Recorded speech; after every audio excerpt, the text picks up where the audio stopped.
Y así se cumple el pasaje que dice: porque todas las gentes han bebido del vino del furor de su fornicación. Ahora escuchen, un furor es lo que producen falsas doctrinas. Y cuando los reyes y presidentes beben de este vino, del furor de su fornicación, resultan movidos por la ira contra aquellos que no estarán de acuerdo con las herejías falsas y satánicas que exaltan el descanso espurio e inducen a los hombres a pisotear el monumento conmemorativo de Dios. ¿Por qué se le llama el vino del furor de su fornicación? ¿Con quién fornica la ramera? Con los reyes. ¿A quién les da vino? A los reyes. ¿Y qué pasa cuando los reyes beben el vino? ¿Se llenan de qué? De furor. ¿Furor contra quiénes? Contra los que no quieren beber el vino. ¿Están entendiendo el cuadro? Ahora vamos a especificar cuáles son las abominaciones. Específicamente, dijimos que son falsas doctrinas, que emborrachan a la gente. Saben, a veces uno trata de alcanzar a la gente con el asunto del día de reposo y como que tiene un bloque mental. Uno les dice, bueno, en Génesis se originó el sábado. Pero el apóstol Pablo dice que la ley fue clavada en la cruz. No, pero entonces trata uno de convencer, dice, no estamos bajo la ley, sino bajo la gracia. Es como si estuvieran borrachos y no les permite discernir la verdad. Algunos finalmente se ponen sobrios después de un tiempo. Dicen, wow, ¿por qué yo no entendí eso?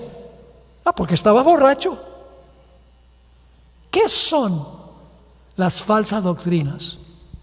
¿Sabe? Por mucho tiempo yo procuré entender qué era el vino con la Biblia sola. Leímos una cita del Espíritu de Profecía, pero yo buscaba en la Biblia la palabra vino. Y en todas las partes donde aparece el vino en la Biblia, es vino literal, del que compra uno en un almacén. Y yo decía, pero la hermana White dice que son falsas doctrinas, pero no encuentro eso ahí en la Biblia. Y ¿saben algo? Todo lo que dice la hermana White está en la Biblia si lo buscamos con cuidado. Lo que pasa es que somos medio flojos y queremos que todo esté ahí en la superficie, todo masticado. Queremos masticar. Y entonces de repente se me ocurrió una idea. Dice en el pasaje que el vino son sus abominaciones. ¿Dice eso? El vino de su fornicación. Y dice que la copa tenía sus abominaciones. Así es decir, el vino son sus abominaciones. Entonces dije, no voy a buscar la palabra vino, sino que voy a buscar la palabra abominación. ¡Wow! Y cuando el Señor me mostró eso, yo dije, ahora sí consigo muy bien lo que es el vino. Y ahora les voy a dar la lista. En primer lugar, confeccionar ídolos e inclinarse ante ellos es abominación. En la iglesia romana hay mucho ídolo. La gente se inclina. Claro que sí. Noten lo que dice, por ejemplo, Éxodo 20, 4 al 6. No te harás imagen, ni ninguna semejanza de lo que está arriba en el cielo, ni abajo en la tierra, ni en las aguas debajo de la tierra. No te inclinarás a ellas, ni las honrarás. Clarito. No hagas una imagen y no te inclines ante una imagen. Lo prohíbe el segundo mandamiento. Y claro, por eso es que aunque este mandamiento aparece en la Biblia católica, en el catecismo desaparece. El segundo mandamiento lo sacan de los catecismos, donde le enseñan a los niños para la primera comunión. En la Biblia católica está contra las imágenes, pero no está en los catecismos. Lo sacan. ¿Y por qué lo sacan? Porque si le enseñan eso a un niño, el niño va a decir, entonces, ¿por qué tenemos la iglesia llena de imágenes? ¿Y por qué la gente se inclina ante las imágenes? Y cuando sacan el segundo mandamiento, y dicen en realidad que es parte del primero, pero en realidad es el segundo, terminan con 9 y por lo tanto dividen el 10º mandamiento en 2. No codiciarás los bienes de tu prójimo es uno, y no codiciarás la mujer de tu prójimo es otro. Codicia es codicia, mis hermanos. No son 2 mandamientos, es uno solo. Pero como sacan el segundo, tienen que dividir el 10º para terminar con 10. Y ustedes dicen, bueno, pero ahí no dice que es abominación. Sencillamente dice, no hagas una imagen ni te inclines ante la imagen. Pero en Deuteronomio 7:25, y tengo otros textos aquí que están todos estos en el manual, solo voy a leer uno. Deuteronomio 7:25 dice, hablando Dios a Israel cuando iban a entrar a la tierra prometida: las esculturas de sus dioses quemarás en el fuego. No codiciarás plata ni oro de ellas para tomarlo para ti, para que no tropieces en ello, pues es abominación a Jehová tu Dios. Ahí conéctala. El asunto de hacer imágenes y adorarlas con la palabra abominación. Y Deuteronomio 27 dice, y hablarán los levitas y dirán a todo varón de Israel en alta voz: maldito el hombre que hiciere escultura o imagen de fundición, abominación a Jehová. Esa es parte del vino en la copa. Hacer imágenes e inclinarse a ellas, la ramera. Otra abominación es consultar a los muertos, entre otras prácticas ocultistas. Deuteronomio 18, 9 al 12 dice, Dios le dice a Israel, cuando entres a la tierra que Jehová tu Dios te da, no aprenderás a hacer según las abominaciones de aquellas naciones. ¿Cuáles son algunas de esas abominaciones? No se ha hallado en ti quien haga pasar su hijo o a su hija por el fuego, ni quien practique adivinación, ni agorero, ni sortílego, ni hechicero, ni encantador, ni adivino. La palabra adivino no es la mejor traducción, es un medium. ¿Sabe lo que es un medium? Es una persona que pretende poder traer a los muertos. Pero para pensar que tú puedes traer a un muerto para hablar contigo, tú tienes que creer que el alma del hombre es inmortal. Ni adivino, ni mago, un espiritista, ni quien consulte a los muertos. Yo pregunto, ¿la Iglesia Católica le dice a sus feligreses que le oren a los muertos? ¿Que le oren a María y todos los santos? ¿Pretende poder hablar con los muertos? Según la Biblia, eso es abominación. Es parte del vino. ¿Saben qué más es abominación? Es no hacerle caso a la ley de Dios. La idea de que una persona puede salvarse en sus pecados. Porque nadie puede guardar la ley, supuestamente. Fíjense lo que dice Proverbios 28:9 en cuanto a eso. El que aparta su oído para no oír la ley, su oración también es abominable. Que dice que no, lo único que tiene que hacer es confesarte al sacerdote. Y él te perdona, pero no tiene que cambiar nada en tu vida.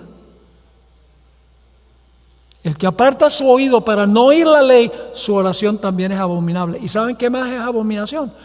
El otro extremo también es abominación. La idea de que uno puede salvarse por sus obras. Jesús dijo en Lucas 16:15, vosotros sois los que os justificáis a vosotros mismos delante de los hombres. Está hablando de los dirigentes religiosos, los sacerdotes, los escribas y los fariseos. Ustedes se justifican ustedes mismos delante de los hombres, mas Dios conoce vuestros corazones, porque lo que los hombres tienen por sublime delante de Dios es abominación. Así que decir que uno puede salvarse en sus pecados o que puede salvarse por sus obras, esa es parte del vino. Permítame leerles esta cita extraordinaria del Espíritu y Profecía. Conflicto de los Siglos, página 629. Conflicto de los Siglos, 629. Está hablando de muchos al final de la historia que tienen estos dos extremos: salvarse en sus pecados o salvarse por sus obras. Fíjense lo que ella dice: un estudio de la Biblia hecho con oración mostraría a los protestantes el verdadero carácter del papado y se lo haría aborrecer y rehuir. Pero muchos son tan sabios en su propia opinión que no sienten ninguna necesidad de buscar humildemente a Dios para ser conducidos a la verdad. Está hablando de los protestantes. Aunque se enorgullecen de su ilustración, desconocen tanto la Sagrada Escritura como el poder de Dios. Necesitan algo para calmar sus conciencias y buscan lo que es menos espiritual y humillante. Lo que desean es un modo de olvidar a Dios, pero que parezca recordarlo. Interesante. El papado responde perfectamente a las necesidades de todas esas personas. Es adecuado a dos clases de seres humanos que abarcan casi todo el mundo. El papado, dice la cita, es perfectamente adecuado a dos clases de seres humanos que abarcan casi todo el mundo. ¿Y qué son esas dos clases? Los que quisieran salvarse por sus méritos y los que quisieran salvarse en sus pecados. Dice que el papado complace a ambos. Por ejemplo, si un esposo comete adulterio, él va al confesionario y se confiesa al sacerdote. El sacerdote le dice: ego, te absolvo. Problema resuelto. Pecado liquidado.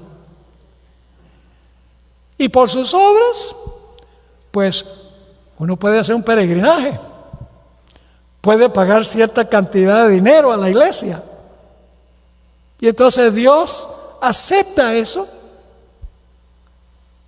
en lugar de tu pecaminosidad. ¿Saben que una vez en Colombia yo subí al Cerro Monserrate? ¿Hay algún colombiano aquí? Bueno, no saben, es en Bogotá. Subí a pie. Es largo y tendido. ¿Y saben lo que me impactó?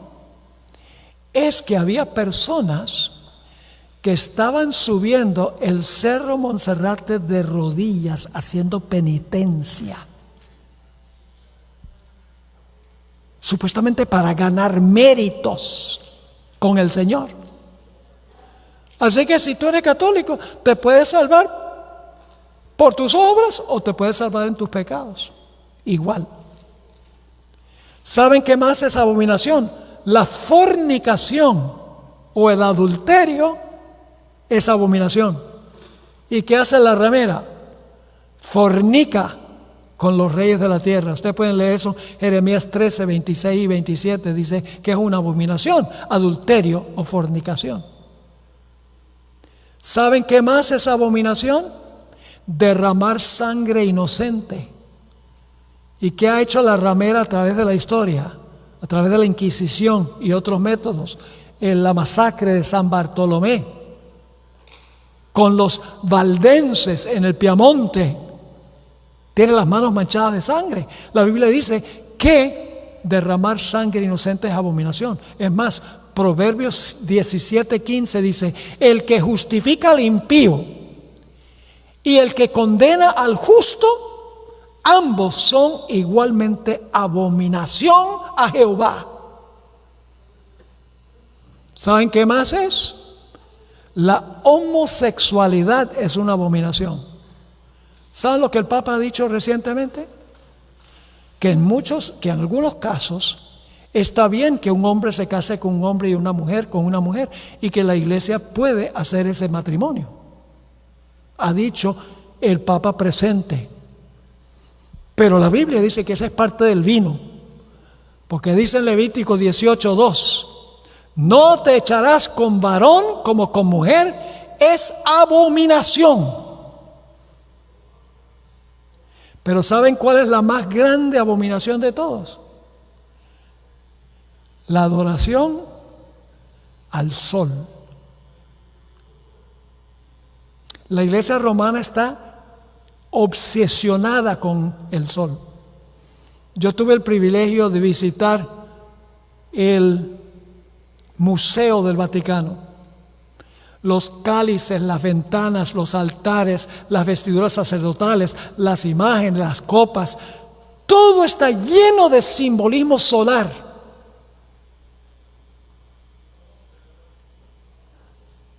Y ustedes dicen: bueno, la iglesia católica no adora al sol, pero adora en el día del sol, que adquirió de los paganos.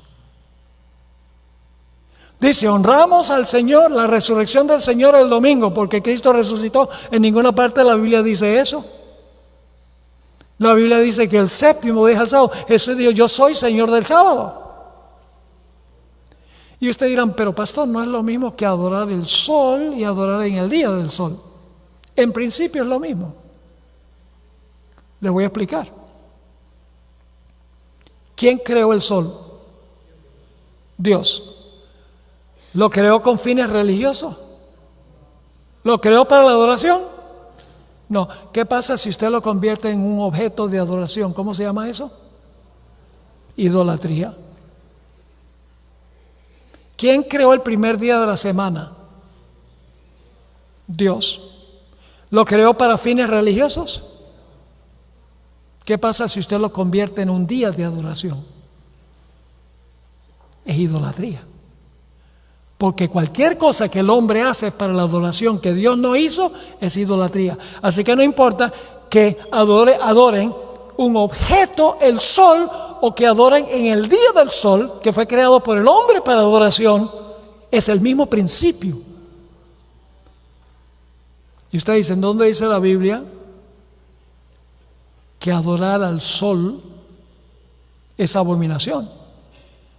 En Ezequiel 8, 16, 17 dice el profeta: él me llevó al atrio dentro de la casa de Jehová, y he aquí, junto a la entrada del templo de Jehová, entre la entrada y el altar, como 25 varones, sus espaldas vueltas al templo de Jehová y sus rostros hacia el oriente, y adoraban el sol postrándose hacia el oriente. Y luego dice en el versículo 17 que Dios le dice a Ezequiel: ¿no has visto, hijo de hombre? Es cosa liviana para la casa de Judá hacer las abominaciones que se hacen aquí. Fíjese esta cita que escribió Elena White. Conflicto de los siglos 439 y 440. Cuando se levantan maestros verdaderos para explicar la palabra de Dios, se levantan también hombres de saber, ministros que profesan comprender las santas escrituras, para denunciar la sana doctrina como si fuera herejía, alejando así a los que buscan la verdad. Si el mundo no estuviese, escuchen esto, si el mundo no estuviese fatalmente embriagado con el vino de Babilonia, multitudes se convencerían y se convertirían por medio del conocimiento de las verdades claras y penetrantes de la palabra de Dios. Pero La fe religiosa aparece tan confusa, que es lo que significa la palabra Babilonia, ¿verdad? Pero la fe religiosa aparece tan confusa y discordante que el pueblo no sabe qué creer ni qué aceptar como verdad. La iglesia es responsable del pecado, de la impenitencia del mundo. ¿Cuáles son las doctrinas de la iglesia romana? Algunas de las doctrinas de la iglesia romana que no están en la Biblia o que la Biblia condena. Aquí tengo una lista, la voy a leer rápidamente. El domingo como día de reposo. La unión de la iglesia con el Estado. Jesús dijo, da a César lo que es de César, a Dios lo que es de Dios. Dios, mi reino no es de este mundo. El bautismo de infantes. El bautismo por aspersión. La cuaresma. La canonización de los santos. La oración a y en favor de los difuntos. El encender velas, el quemar incienso, el rociar agua bendita, el uso de vestimentas sacerdotales, la confesión auricular a un sacerdote, el sacrificio de la misa, el crear e inclinarse ante las imágenes, la práctica de persinarse, el rosario, el celibato, purgatorio, los conventos y monasterios, la Inmaculada Concepción y la Asunción de María, entre otras cosas, o contradicen la Biblia o no están en la Biblia. La copa está bien llena de vino, ¿sí o no? Llena de vino. Ahora, ¿qué va a pasar? Finalmente, la ramera y sus hijas han convertido en alcohólicos a todas las naciones. Y están tan adictos que les resulta casi imposible comprender y aceptar la verdad para este tiempo. El alcohol espiritual aturde sus sensibilidades espirituales.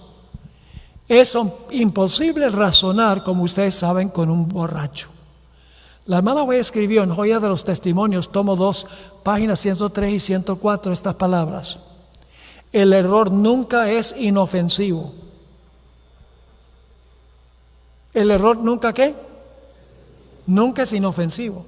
Nunca santifica, sino que siempre trae confusión y disensión. Siempre es peligroso. El enemigo de las almas ejerce gran poder sobre las mentes que no han sido plenamente fortalecidas por la oración y establecidas sobre la verdad bíblica. Por eso Dios le ha dado a la iglesia adventista, hermanos y hermanas, un mensaje de amonestación para el mundo. Llamar a la gente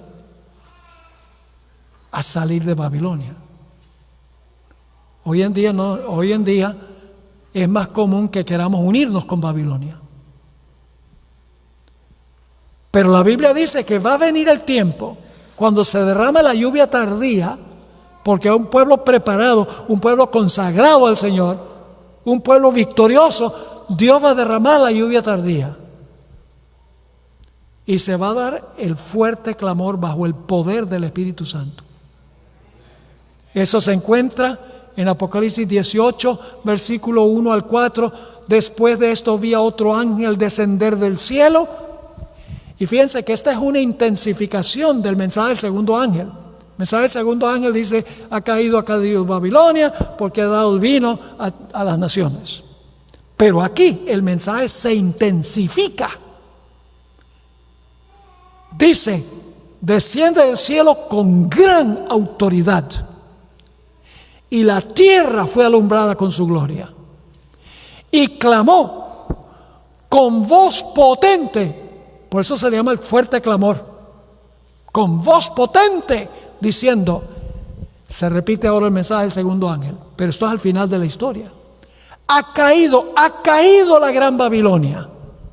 Y fíjese que se ha puesto peor Babilonia, porque dice, se ha hecho habitación de demonios y guarida de todo espíritu inmundo y albergue de toda ave sucia, inmunda y aborrecible. ¿Sabe lo que representan las aves? Estaba hablando en lenguaje simbólico.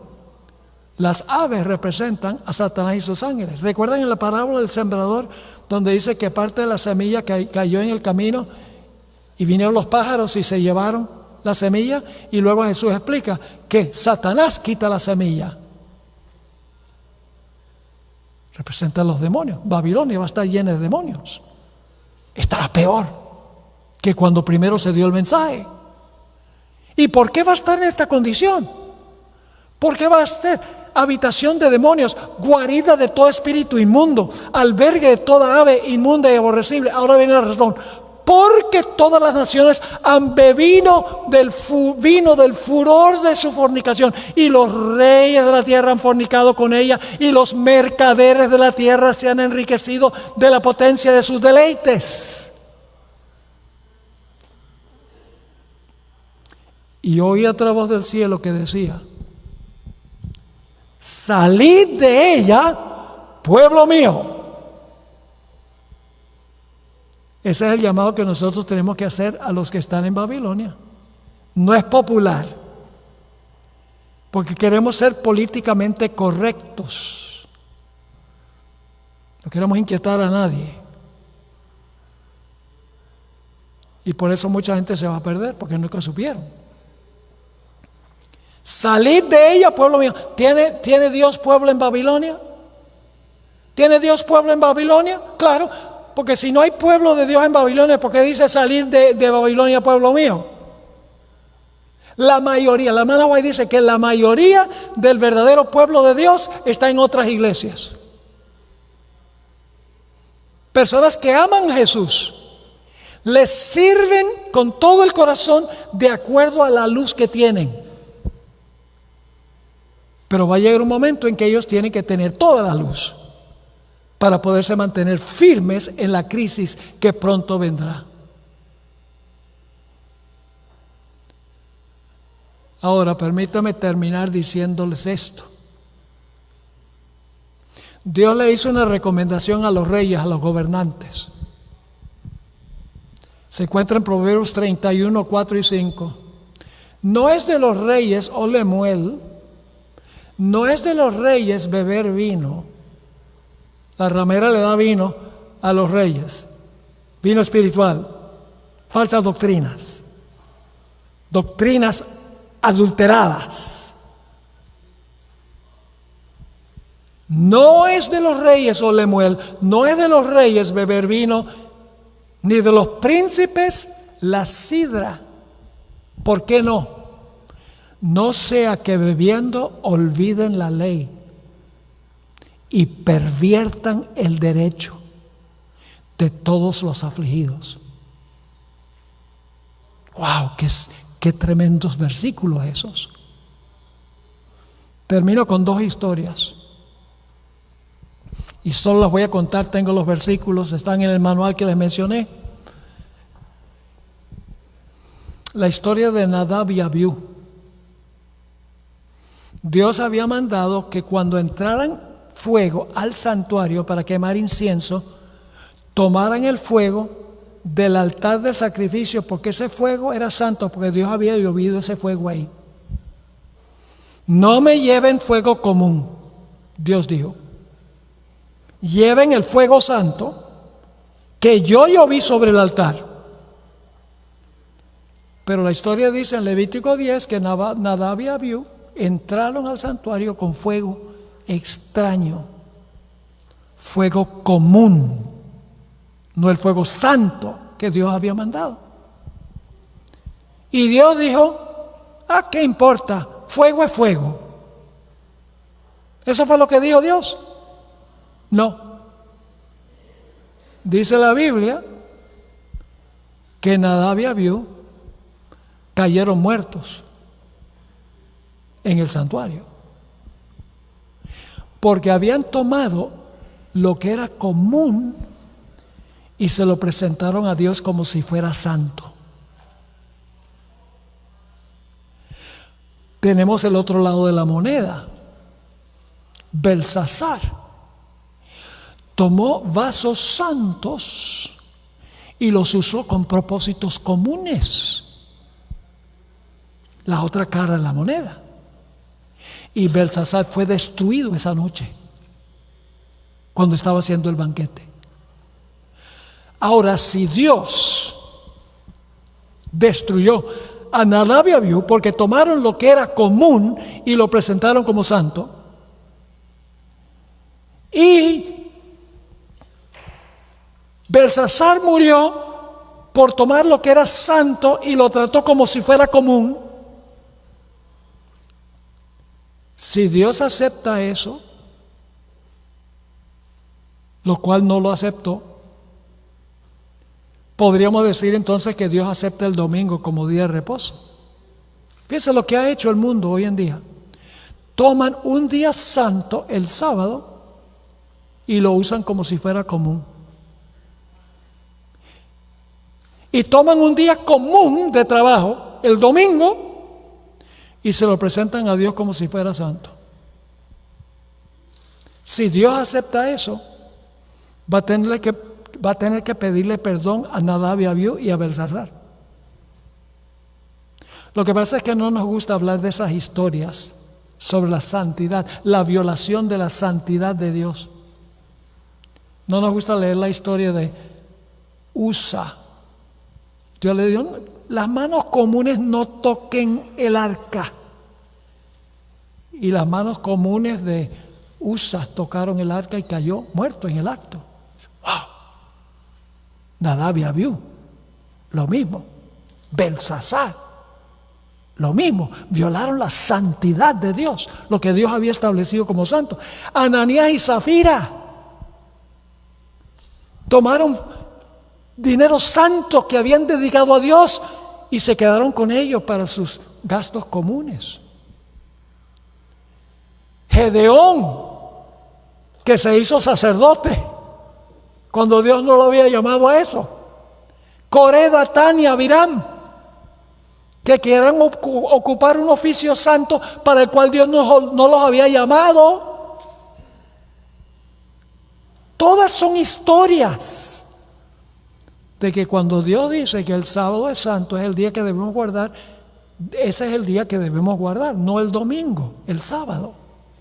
Pues el día domingo es un día de trabajo, el sábado es un día de reposo. Pero cuando tomamos el sábado con propósitos seculares y el domingo con propósitos sagrados, estamos cometiendo el mismo pecado que todos los casos que les estoy mencionando. Entonces, hermanos y hermanas, nosotros en primer lugar, como adventistas del séptimo día, debemos respetar lo que es santo. Y debemos amonestar a los cristianos de que hagan lo mismo. Pero primero tenemos nosotros que estar haciéndolo. Porque ¿cómo vamos a amonestar a otros si nosotros no estamos haciéndolo? ¿Entendieron el tema de esta noche? ¿Por qué va a caer Babilonia al final de la historia? ¿Por qué se va a desunir? Porque le dio vino, el vino del furor. Un furor que va a tener contra el pueblo de Dios, porque el pueblo de Dios no va a estar dispuesto de beber el vino de falsa doctrina. Tenemos que creer en doctrinas bíblicas, cueste lo que cueste. Ahora, mañana, Dios mediante, vamos a estudiar la profecía de Daniel 7, Apocalipsis 12, Apocalipsis 13 y Génesis 3:15 más detalladamente. Así que no se pierdan el próximo emocionante episodio que vamos a estudiar. Padre, gracias te damos por la claridad de tu santa palabra. Gracias por el mensaje precioso que has dejado a tu iglesia. Ayúdanos, Señor, a sentir pasión por las almas, a mostrarles la verdad como es en Jesús. Danos esa pasión por abrir los ojos a través del Espíritu Santo de los que están buscando la verdad. Ayúdanos a encontrarlos y luego con amor y con ternura hablarles la verdad en una forma clara, pero al mismo tiempo en una forma que no ofenda. Gracias, Padre, por habernos acompañado. Gracias porque nos acompañas a nuestros hogares después del culto hoy. Te lo pedimos en el nombre de Jesús. Amén. Amén. Ahora, escuchemos atentamente lo que dice la hermana Elena de White en el capítulo 22 del libro Seguridad y Paz en el Conflicto de los Siglos. Una amonestación rechazada.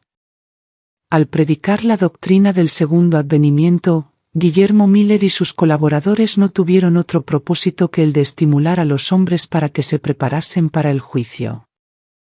Habían procurado despertar a los creyentes religiosos que hacían profesión de cristianismo y hacerles comprender la verdadera esperanza de la Iglesia y la necesidad que tenían de una experiencia cristiana más profunda. Trabajaron además para hacer sentir a los inconversos su deber de arrepentirse y de convertirse a Dios inmediatamente. No trataron de convertir a los hombres a una secta ni a un partido religioso. De aquí que trabajasen entre todos los partidos y sectas, sin entremeterse en su organización ni disciplina.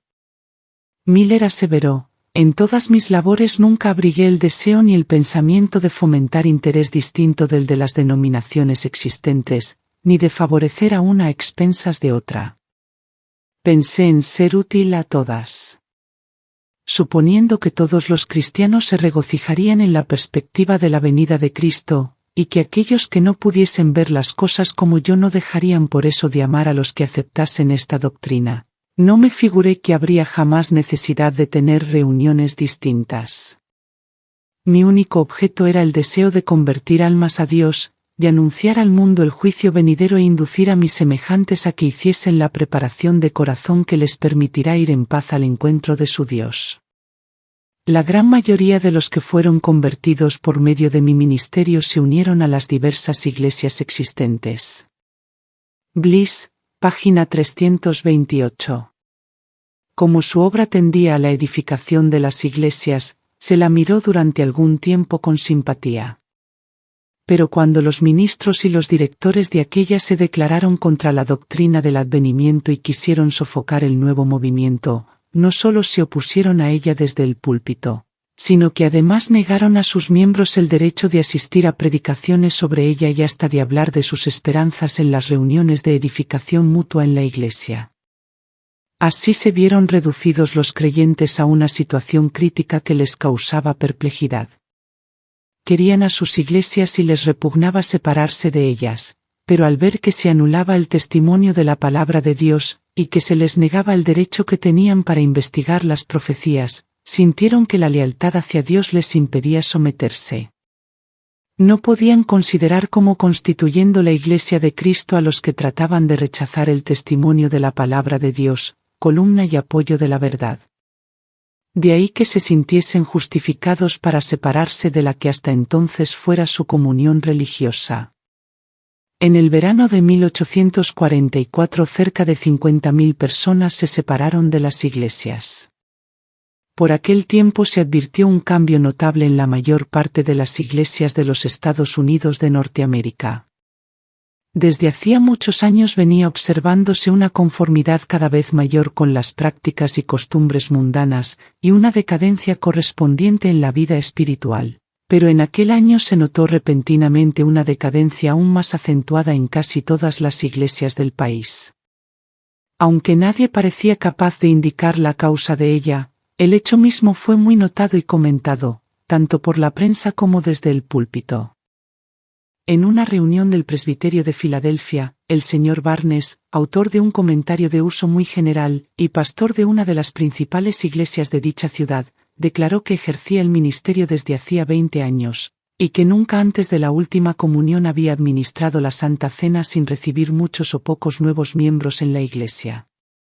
Pero ahora, añadía, no hay despertamientos, ni conversiones, ni mucho aparente crecimiento en la gracia en los que hacen profesión de religión, y nadie viene más a su despacho para conversar acerca de la salvación de sus almas. Con el aumento de los negocios y las perspectivas florecientes del comercio y de las manufacturas, ha aumentado también el espíritu mundano.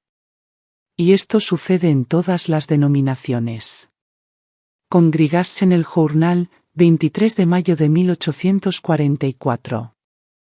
En el mes de febrero del mismo año, el profesor Finney, del Colegio de Oberlin, dijo: hemos podido comprobar el hecho de que en general las iglesias protestantes de nuestro país han sido apáticas u hostiles con respecto a casi todas las reformas morales de la época.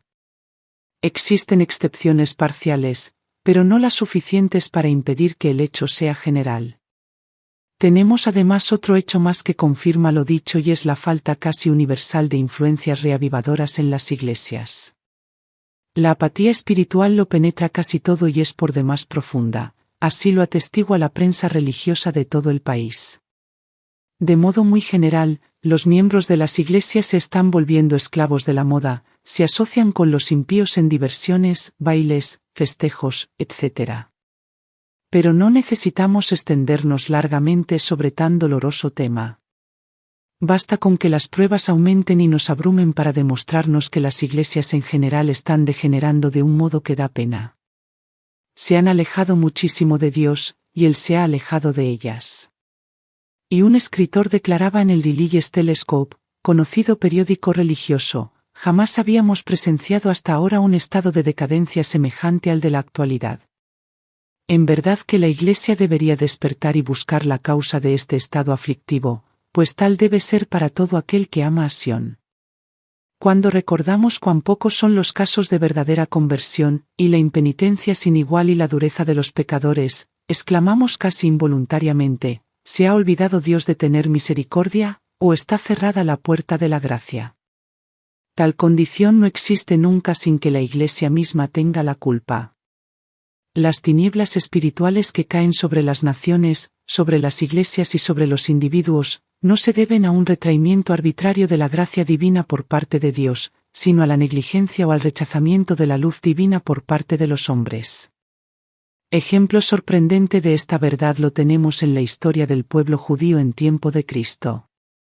Debido a su apego al mundo y al olvido de Dios y de su palabra, el entendimiento de este pueblo se había obscurecido y su corazón se había vuelto mundano y sensual. Así permaneció en la ignorancia respecto al advenimiento del Mesías, y en su orgullo e incredulidad rechazó al Redentor. Pero ni aun entonces Dios privó a la nación judía de conocer o participar en las bendiciones de la salvación. Pero los que rechazaron la verdad perdieron todo deseo de obtener el don del cielo.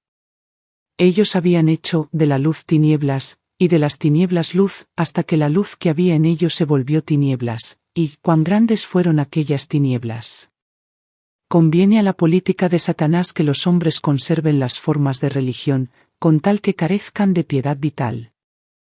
Después de haber rechazado el Evangelio, los judíos siguieron conservando ansiosamente sus antiguos ritos, y guardaron intacto su exclusivismo nacional, mientras que ellos mismos no podían menos que confesar que la presencia de Dios ya no se manifestaba más entre ellos. La profecía de Daniel señalaba de modo tan exacto el tiempo de la venida del Mesías y predecía tan a las claras su muerte, que ellos trataban de desalentar el estudio de ella, y finalmente los rabinos pronunciaron una maldición sobre todos los que intentaran computar el tiempo.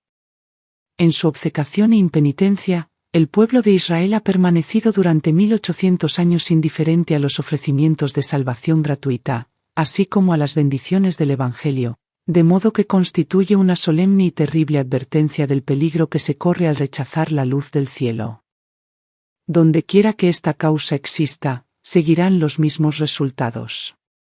Quien deliberadamente mutila su conciencia del deber porque ella está en pugna con sus inclinaciones, acabará por perder la facultad de distinguir entre la verdad y el error. La inteligencia se entenebrece, la conciencia se insensibiliza, el corazón se endurece, y el alma se aparta de Dios. Donde se desdeña o se desprecia la verdad divina, la Iglesia se verá envuelta en tinieblas, la fe y el amor se enfriarán, y entrarán el desvío y la disensión. Los miembros de las iglesias concentran entonces sus intereses y energías en asuntos mundanos, y los pecadores se endurecen en su impenitencia. El mensaje del primer ángel en el capítulo 14 del Apocalipsis, que anuncia la hora del juicio de Dios y que exhorta a los hombres a que le teman y adoren, tenía por objeto separar de las influencias corruptoras del mundo al pueblo que profesaba ser de Dios y despertarlo para que viera su verdadero estado de mundanalidad y apostasía. Con este mensaje Dios había enviado a la Iglesia un aviso que, de ser aceptado, habría curado los males que la tenían apartada de Él. Si los cristianos hubiesen recibido el mensaje del cielo, humillándose ante el Señor y tratando sinceramente de prepararse para comparecer ante su presencia, el Espíritu y el poder de Dios se habrían manifestado entre ellos. La Iglesia habría vuelto a alcanzar aquel bendito estado de unidad, fe y amor que existía en tiempos apostólicos, cuando la muchedumbre de los creyentes era de un mismo corazón y de una misma alma, y hablaron la palabra de Dios con denuedo, cuando el Señor añadía a la Iglesia los salvados, de día en día. Hechos 4:32 y 31, y 2:47. Si los que profesan pertenecer a Dios recibiesen la luz tal cual brilla sobre ellos al dimanar de su palabra, alcanzarían esa unidad por la cual oró Cristo y que el apóstol describe como la unidad del Espíritu en el vínculo de la paz. Hay, dice, un mismo cuerpo, y un mismo Espíritu, así como fuisteis llamados en una misma esperanza de vuestra vocación, un mismo Señor, una misma fe, un mismo bautismo. Efesios 4:3-5. Tales fueron los resultados benditos experimentados por los que aceptaron el mensaje del advenimiento. Provenían de diferentes denominaciones, y sus barreras confesionales cayeron al suelo, los credos opuestos se hicieron añicos, la esperanza antibíblica de un milenio temporal fue abandonada, las ideas erróneas sobre el segundo advenimiento fueron enmendadas. El orgullo y la conformidad con el mundo fueron extirpados, los agravios fueron reparados, los corazones se unieron en la más dulce comunión, y el amor y el gozo reinaban por encima de todo. Si esta doctrina hizo esto para los pocos que la recibieron, lo mismo lo habría hecho para todos, si todos la hubiesen aceptado. Pero las iglesias en general no aceptaron la amonestación. Sus ministros que, como centinelas a la casa de Israel, hubieran debido ser los primeros en discernir las señales de la venida de Jesús, no habían aprendido la verdad, fuese por el testimonio de los profetas o por las señales de los tiempos. Como las esperanzas y ambiciones mundanas llenaban su corazón, el amor a Dios y la fe en su palabra se habían enfriado, y cuando la doctrina del advenimiento fue presentada, solo despertó sus prejuicios e incredulidad. La circunstancia de ser predicado el mensaje mayormente por laicos, se presentaba como argumento desfavorable. Como antiguamente, se oponían al testimonio claro de la palabra de Dios con la pregunta, ¿ha creído en él alguno de los príncipes, o de los fariseos? Y al ver cuán difícil era refutar los argumentos sacados de los pasajes proféticos, muchos dificultaban el estudio de las profecías, enseñando que los libros proféticos estaban sellados y que no se podían entender. Multitudes que confiaban implícitamente en sus pastores, se negaron a escuchar el aviso, y otros, aunque convencidos de la verdad, no se atrevían a, por no ser echados de la sinagoga. El mensaje que Dios había enviado para probar y purificar la Iglesia reveló con exagerada evidencia cuán grande era el número de los que habían concentrado sus afectos en este mundo más bien que en Cristo. Los lazos que los unían a la tierra eran más fuertes que los que les atraían hacia el cielo. Prefirieron escuchar la voz de la sabiduría humana y no hicieron caso del mensaje de verdad destinado a escudriñar los corazones. Al rechazar la amonestación del primer ángel, rechazaron los medios que Dios había provisto para su redención. Despreciaron al mensajero misericordioso que habría enmendado los males que los separaban de Dios, y con mayor ardor volvieron a buscar la amistad del mundo. Tal era la causa del terrible estado de mundanalidad, apostasía y muerte espiritual que imperaba en las iglesias en 1844. En el capítulo 14 de Apocalipsis, el primer ángel es seguido de otro que dice, caída, caída es la gran Babilonia, la cual ha hecho que todas las naciones beban del vino de la ira de su fornicación. Apocalipsis 14:8, la palabra Babilonia deriva de Babel y significa confusión. Se emplea en las Santas Escrituras para designar las varias formas de religiones falsas y apóstatas. En el capítulo 17 del Apocalipsis, Babilonia está simbolizada por una mujer, figura que se emplea en la Biblia para representar una iglesia, siendo una mujer virtuosa símbolo de una iglesia pura, y una mujer vil, de una iglesia apóstata. En la Biblia, El carácter sagrado y permanente de la relación que existe entre Cristo y su Iglesia está representado por la unión del matrimonio.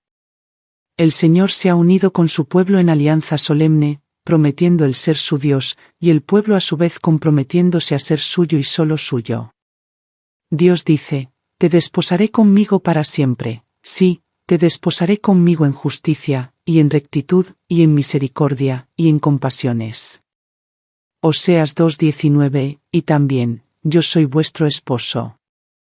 Jeremías 3:14, y San Pablo emplea la misma figura en el Nuevo Testamento cuando dice: os he desposado a un marido, para presentaros como una virgen pura a Cristo. 2 Corintios 11:2. La infidelidad a Cristo de que la Iglesia se hizo culpable al dejar enfriarse la confianza y el amor que a Él le unieran, y al permitir que el apego a las cosas mundanas llenase su alma, es comparada a la violación del voto matrimonial. El pecado que Israel cometió al apartarse del Señor está representado bajo esta figura, y el amor maravilloso de Dios que ese pueblo despreció, está descrito de modo conmovedor: te di juramento y entré en pacto contigo, dice Jehová el Señor, y viniste a ser mía. Y fuiste sumamente hermosa, y prosperaste hasta llegar a dignidad real. Y salió tu renombre entre las naciones, en atención a tu hermosura, la cual era perfecta, a causa de mis adornos que yo había puesto sobre ti. Mas pusiste tu confianza en tu hermosura, y te prostituiste a causa de tu renombre. Así como una mujer es desleal a su marido, así vosotros habéis sido desleales para conmigo, oh casa de Israel, dice Jehová. Ah, mujer adúltera, que en vez de tu marido admites los extraños. Ezequiel 16:8, 13 al 15 y 32, Jeremías 3:20. En el Nuevo Testamento se hace uso de un lenguaje muy parecido para con los cristianos profesos que buscan la amistad del mundo más que el favor de Dios. El apóstol Santiago dice: almas adúlteras, ¿no sabéis acaso que la amistad del mundo es enemistad contra Dios? Aquel pues que quisiere ser amigo del mundo, se hace enemigo de Dios. Santiago 4:4. La mujer, Babilonia, de Apocalipsis 17 está descrita como vestida de púrpura y escarlata, y adornada de oro y piedras preciosas y perlas, teniendo en su mano un cáliz de oro, lleno de abominaciones, es decir, las inmundicias de sus fornicaciones. Y en su frente tenía un nombre escrito: Misterio, Babilonia la Grande, madre de las rameras. El profeta dice: vi a aquella mujer embriagada de la sangre de los santos, y de la sangre de los mártires de Jesús. Se declara además que Babilonia es aquella gran ciudad, la cual tiene el imperio sobre los reyes de la tierra. Apocalipsis 17:4, 6 y 18, la potencia que por tantos siglos dominó con despotismo sobre los monarcas de la cristiandad, es Roma. La púrpura y la escarlata, el oro y las piedras preciosas y las perlas describen como a lo vivo la magnificencia y la pompa más que reales de que hacía gala la arrogante sede romana.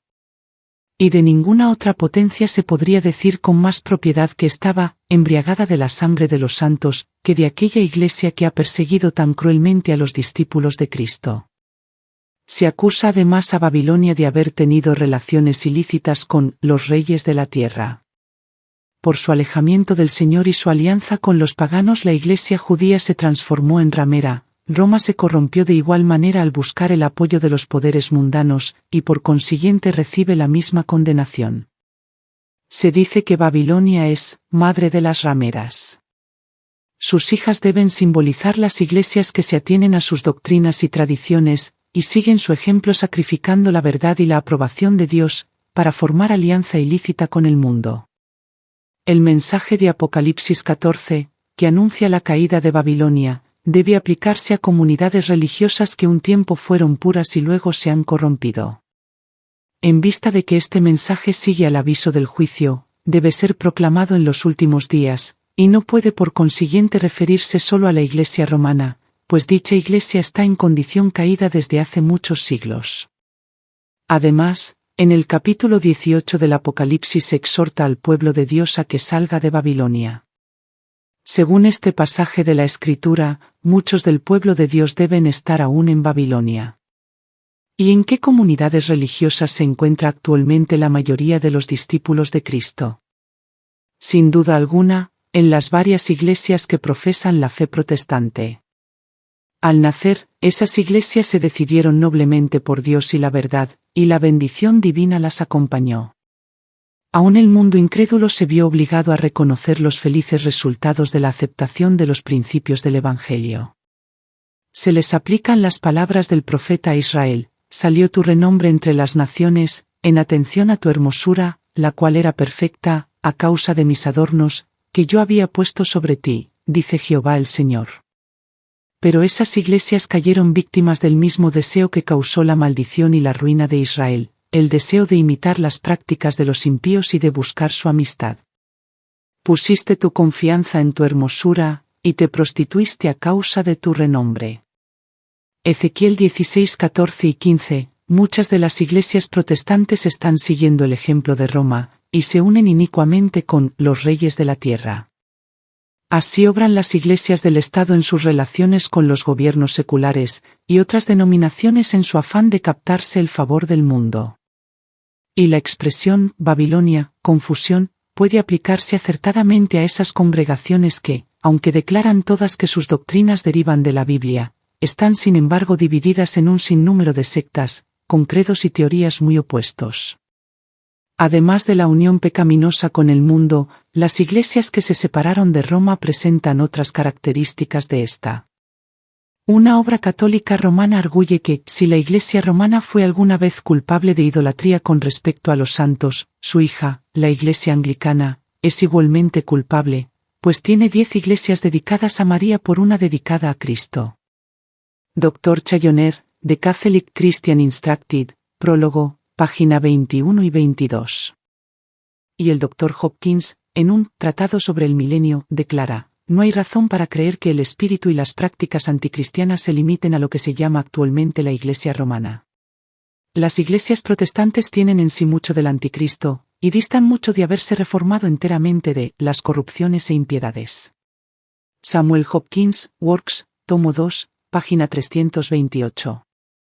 Respecto a la separación entre la Iglesia presbiteriana y la de Roma, el Dr. Guthrie escribe: hace 300 años que nuestra Iglesia, con una Biblia abierta en su bandera y el lema «Reescudriñad las Escrituras» en su rollo de pergamino, salió de las puertas de Roma. Luego hace la significativa pregunta: ¿salió del todo de Babilonia? Tomás Guthrie, The Gospel in Ezequiel, página 237. La Iglesia de Inglaterra, dice Spurgeon, parece estar completamente roída por la doctrina de que la salvación se encuentra en los sacramentos, pero los disidentes parecen estar tan hondamente contaminados por la incredulidad filosófica. Aquellos de quienes esperábamos mejores cosas están apartándose unos tras otros de los fundamentos de la fe. Creo que el mismo corazón de Inglaterra está completamente carcomido por una incredulidad fatal que hasta se atreve a subir al púlpito y llamarse cristiana. ¿Cuál fue el origen de la gran apostasía? ¿Cómo empezó a apartarse la Iglesia de la sencillez del Evangelio? Conformándose a las prácticas del paganismo para facilitar a los paganos la aceptación del cristianismo. El apóstol Pablo dijo acerca de su propio tiempo: ya está obrando el misterio de iniquidad. Segunda Tesalonicenses 2:7. Mientras aún vivían los apóstoles, la Iglesia permaneció relativamente pura. Pero hacia fines del siglo II, la mayoría de las iglesias asumieron una forma nueva, la sencillez primitiva desapareció, e insensiblemente, a medida que los antiguos discípulos bajaban a la tumba, sus hijos, en unión con nuevos convertidos, se adelantaron y dieron nueva forma a la causa. Roberto Robinson, Ecclesiastical Researches, capítulo 6, página 51.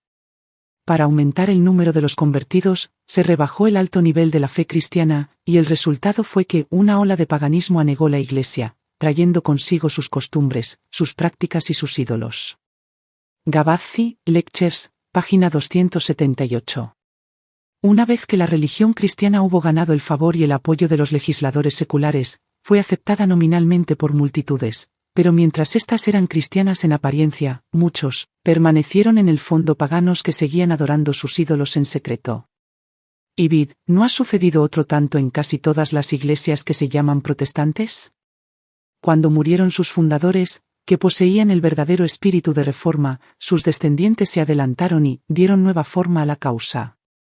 mientras se atenían ciegamente al credo de sus padres y se negaban a aceptar cualquiera verdad que fuese más allá de lo que veían, los hijos de los reformadores se alejaron mucho de su ejemplo de humildad, de abnegación y de renunciación al mundo.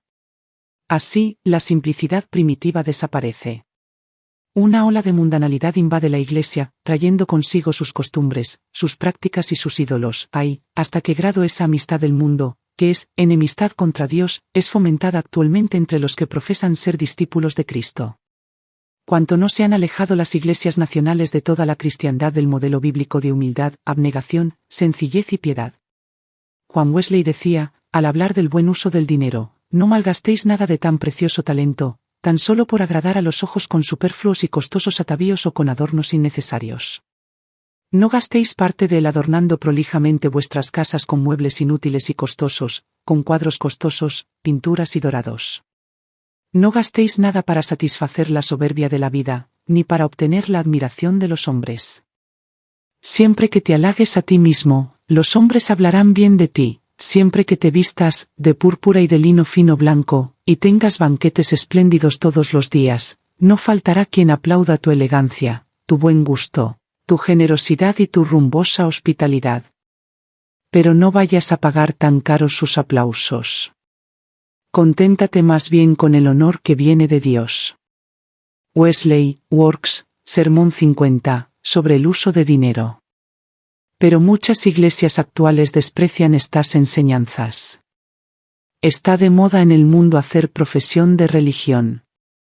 Gobernantes, políticos, abogados, médicos y comerciantes se unen a la iglesia para asegurarse el respeto y la confianza de la sociedad, y así promover sus intereses mundanos. Tratan de cubrir todos sus procederes injustos con el manto de la religiosidad. Las diversas comunidades religiosas robustecidas con las riquezas y con la influencia de esos mundanos bautizados pujan a cual más por mayor popularidad y patrocinio. Iglesias magníficas, embellecidas con el más extravagante despilfarro, se yerguen en las avenidas más ricas y más pobladas. Los fieles visten con lujo y a la moda. Se pagan grandes sueldos a ministros elocuentes para que entretengan y atraigan a la gente. Sus sermones no deben aludir a los pecados populares, sino que deben ser suaves y agradables como para los oídos de un auditorio elegante. Así los pecadores del mundo son recibidos en la iglesia, y los pecados de moda se cubren con un manto de piedad.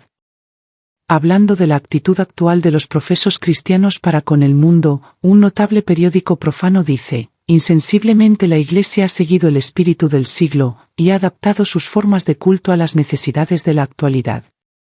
En verdad, todo cuanto contribuye a hacer atractiva la religión, la Iglesia lo emplea ahora y se vale de ello. Y un escritor apunta, en el Independent de Nueva York, lo siguiente acerca del metodismo actual: la línea de separación entre los piadosos y los irreligiosos desaparece en una especie de penumbra. Y en ambos lados se está trabajando con empeño para hacer desaparecer toda diferencia entre su modo de ser y sus placeres. La popularidad de la religión tiende en gran manera a aumentar el número de los que quisieran asegurarse sus beneficios sin cumplir honradamente con los deberes de ella. Howard Crosby dice: motivo de hondo pesar es el hecho de que la Iglesia de Cristo esté cumpliendo tan mal los designios del Señor. Así como los antiguos judíos dejaron que el trato familiar con las naciones idólatras alejara sus corazones de Dios, así también ahora la Iglesia de Jesús, merced al falso consorcio con el mundo incrédulo, está abandonando los métodos divinos de su verdadera vida y doblegándose a las costumbres perniciosas, si bien a menudo plausibles, de una sociedad anticristiana, valiéndose de argumentos y llegando a conclusiones ajenas a la revelación de Dios y directamente opuestas a todo crecimiento en la gracia. En esta marea de mundanalidad y de afán por los placeres, el espíritu de desprendimiento y de sacrificio personal por el amor de Cristo ha desaparecido casi completamente. Algunos de los hombres y mujeres que actúan hoy en esas iglesias aprendieron, cuando niños, a hacer sacrificios para poder dar o hacer algo por Cristo.